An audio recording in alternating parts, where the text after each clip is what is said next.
Delivering the keynote address at the newly formed Independent Patriots for Change convention, Itula noted that the formation of IPC is a result of the injustice inflicted on Namibians for the past 30 years, adding that it will be a political movement that will determine the future governance of the country.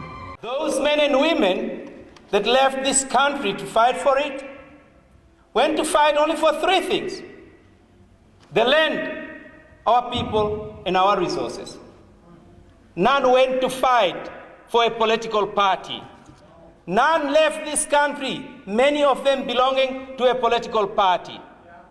They went to fight. And I want you to take a moment, place yourself in the mind of a dying freedom fighter. What was his last wishes? Is it because he wanted to come back and suffer once more and his people live in so-called informal settlements?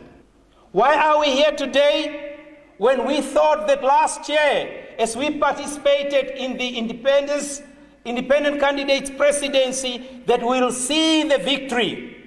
It was there. But then, in violation of the supreme law of our land, the Constitution, the separation of powers, we found that our judicial system violated the very Constitution that created them, and considered that injustice, unconstitutionality can become constitutional.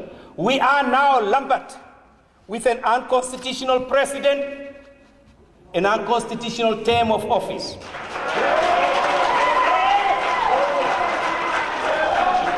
Itula further warned those who only wanted to join IPC for titles, saying that it's a movement for principled cadres with the sole purpose to benefit the Namibian people and not one that disregards honesty, integrity and the rule of law.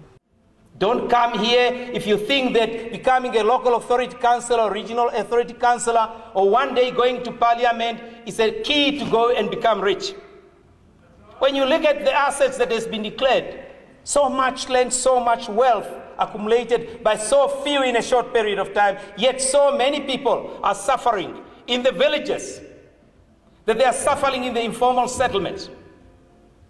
2 weeks ago, I was in Dongalinen, and I saw young boys and young girls traveling up to 5 kilos to get fresh water. Yet we've got pictures from areas such as Ohangwena with people drinking water still from the pits. Yet we say we are independent. Independent for what? I ask one question through all those journeys from a lot of people: what did independence meant to you? It meant a lot of things to a lot of people.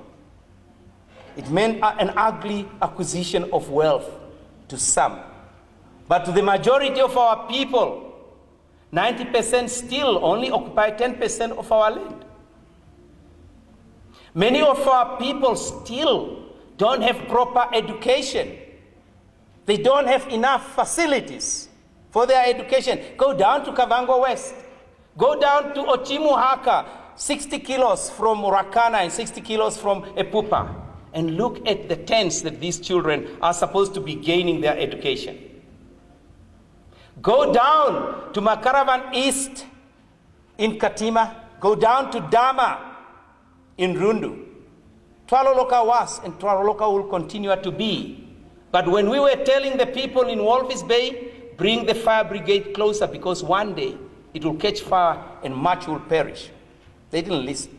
The party's 3-day convention closed off with the roadshow in various areas of the capital.